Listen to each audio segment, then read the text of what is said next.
A delightful morning po sa ating lahat. Welcome na ulit sa ating daily morning devotional. It's April 28, entitled The Garden of God's Promises. Sa topic pa lang natin, mapapansin natin kung gaano kaganda ang hardin ng mga pangako ng Diyos. Sa Hebrews 10:36, "For ye have need of patience, that after ye have done the will of God, ye might receive the promise." So sa ating K-text pa lang, makikita na natin na kapag may isang pangyayari at meron tayong pasensya sa bagay na yun, ay magagawa natin ang kalooban ng Diyos at makakatanggap tayo ng pangako. The promises of God are like precious flowers scattered through the garden. The Lord would have us linger over them, looking closely into them, taking in their loveliness and appreciating the favor that God has bestowed upon us by making such rich provisions for our needs. So ang pangako ng Diyos ay kagaya ng bulaklak na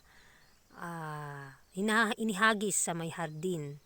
Ang Panginoon ay nakakaalam at nakakakita noon at lagi niyang tinitingnan ang kanyang mga nilikha na napakaganda. Nawa ay ma-appreciate din natin ang nilikha ng Diyos upang makamit natin ang kagalakan sa ating mga puso dahil sa mamamagitan nito, maluluwalhati natin ang Panginoon. We are to send our petitions through the darkest clouds that Satan may cast over us, and let our faith pierce to the throne of God encircled by the rainbow of promise. The assurance that God is true is that in Him is no variableness, neither shadow of turning.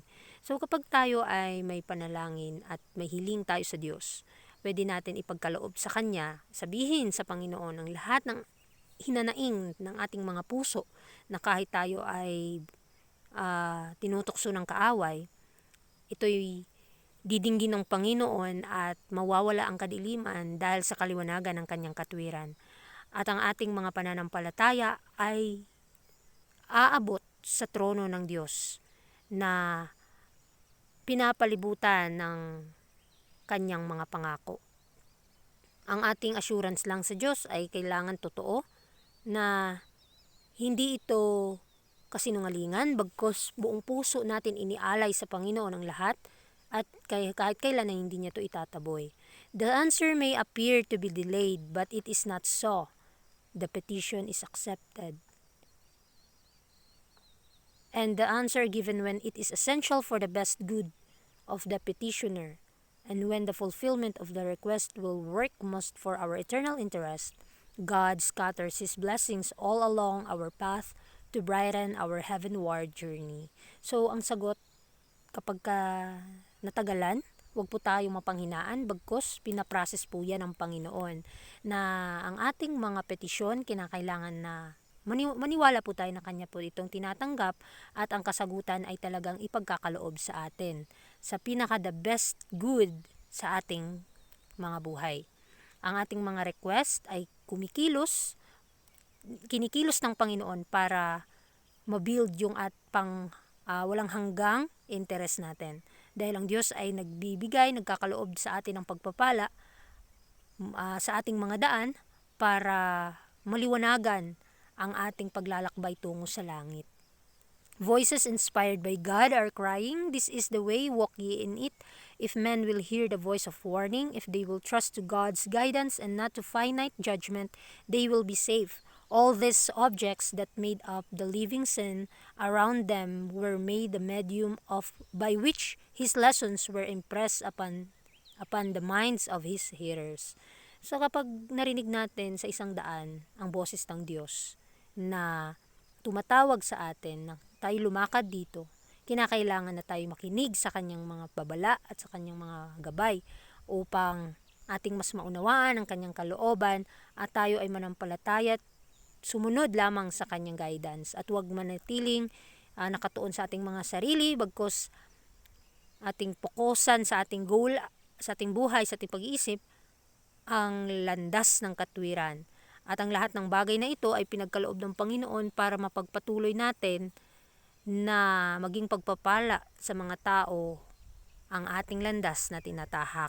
Kaya lumakad po tayo sa landas ng katwiran na siyang magbibigay sa atin ng kaginhawahan. We are to come before the mercy seat with reverence, calling up to our mind the promises that God has given, contemplating the goodness of God and offering up thankful praises for His unchangeable love.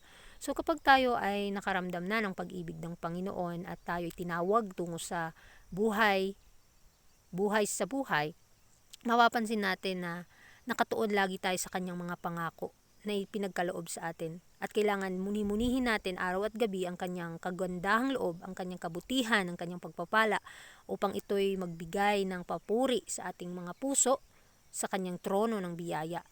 Na pansinin nating maigi, tuunan natin ng pansin, bigyan natin ng lugar sa ating mga puso ang hindi nagbabago niyang pag-ibig.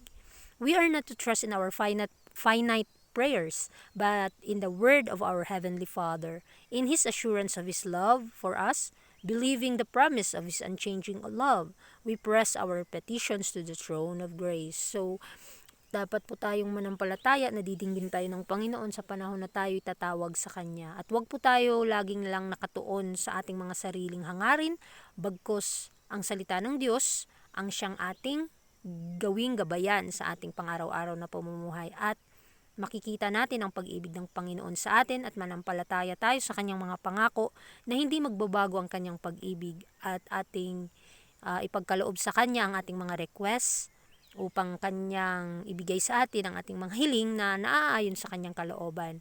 Our faith may be tested by delay, but the prophet has given instruction as to what we should do. He says, "Who is among you that feareth the Lord, that obeyeth the voice of his servant, that walketh in darkness, and hath no light? Let him trust in the name of the Lord, and stay upon his God." So dito, ang ating pananampalataya ay talagang sinusubukan kung ang ating mga request sa Panginoon ay natatagalan. Ngunit ang pangako ng Panginoon ay patuloy na pinagkakaloob sa atin. Ang mga propeta ay alala sa atin na kinakailangan na gawin lamang natin ano yung kanyang kalooban. At kung sino man sa atin na natatakot sa Panginoon, kinakailangan na sundin ang kanyang mga salita bilang tayo ay kanyang mga tagasunod. At tayo ay tatahak kahit tayo lalakad sa kadiliman na walang liwanag. Kinakailangan na tayo ay manampalataya sa Panginoon na kahit punong-puno ng kadiliman ng ating mundo, tayo ay ililigtas ng Panginoon doon at magiging pagpapala tayo sa mga tao na ating nasasalamuha at magbibigay tayo ng kaliwanagan sa mga madilim na sanlibutan. Wait upon the Lord, He has made the promise and is back of the assurance. He who hungers and thirst after righteousness will be filled. So nawa ang ating mga puso ay mapanatiling nauuhaw at nagugutom sa kanyang katwiran dahil ito'y kanyang pabubusugin. At huwag po tayong makontento sa mga katotohanan na ating nalalaman. Kinakailangan na saliksikin pa natin ang mga salita ng Diyos upang ito'y mabaon natin at maitatak sa ating puso't isipan at ito yung araw-araw na ating daladala at ito'y panghawakan natin sa ating mga puso. Kinakailangan tayong maghintay sa Panginoon na may pasensya at may pag-ibig, pananampalataya at sumunod sa Kanya na may mapagpakumbabang puso at manatili ang ating mga pusong nauuhaw sa kanyang katwiran. Kaya sa ating pag-aaral sa umagang ito, pansinin nating mabuti ang pangako ng Panginoon na gaano kaganda.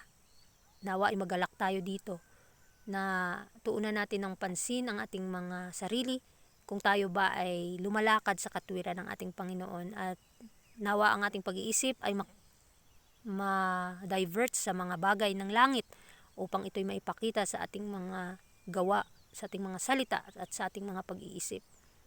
Manalangin po tayo sa Panginoon kung ano ang dapat nating gagawin upang tayo gabayan sa araw-araw nating pamumuhay. Kaya nawa mapanatili tayong konektado sa Panginoon upang hindi tayo mapanghinaan, hindi tayo ma-discourage sa ating paglalakbay. Muli, maraming salamat po sa inyong pakikinig and God bless sa ating lahat.